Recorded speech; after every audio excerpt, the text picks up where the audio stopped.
আসসালামু আলাইকুম ওয়া রাহমাতুল্লাহি ওয়া বারাকাতুহু। হ্যালো ভিউয়ার্স, আশা করি সকলে ভালো আছেন। আলহামদুলিল্লাহ আমি অনেক ভালো আছি। তো আবারও চলে আসলাম নতুন একটা ভিডিওতে। তো চলেন আজকে আপনাদের সামনে এমন একটা গাছের কথা শেয়ার করব যেটা আমাদের বাসার আশেপাশে আছে, কিন্তু আমরা জানি না এই গাছের কত উপকার। তো চলেন জেনে নিই কি সেই গাছটা, কি আছে তার উপকারিতা। তো ভিডিওটা শুরু করার আগে আপনাদের কাছে একটাই অনুরোধ, প্লিজ ভিডিওটা না টেনে সম্পূর্ণ দেখবেন।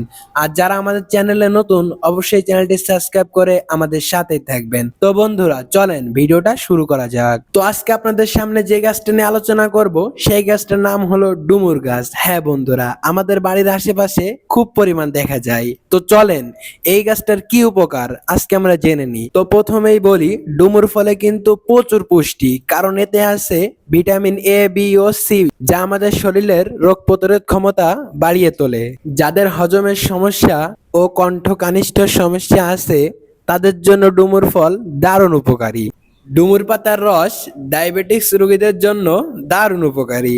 এটা রক্তের শর্করা নিয়ন্ত্রণ করে। তাছাড়া ডুমুর গাছের রস ছোটখাটো ঘা ও চামড়ার সমস্যা দূর করে থাকে। তো বন্ধুরা দেখলেন তো আমাদের বাড়ির আশেপাশে ফেলানো গাছগুলো আমাদের জন্য কত উপকারী। তো বন্ধুরা ভিডিওটা কেমন লাগলো অবশ্যই কমেন্টে জানাবেন, আর লাইক, শেয়ার এবং চ্যানেলটি সাবস্ক্রাইব করতে ভুলবেন না। তো দেখা হবে নতুন কোনো ভিডিওতে। সবাই ভালো থাকবেন। আল্লাহ হাফেজ। আসসালামু আলাইকুম ওয়া রাহমাতুল্লাহ।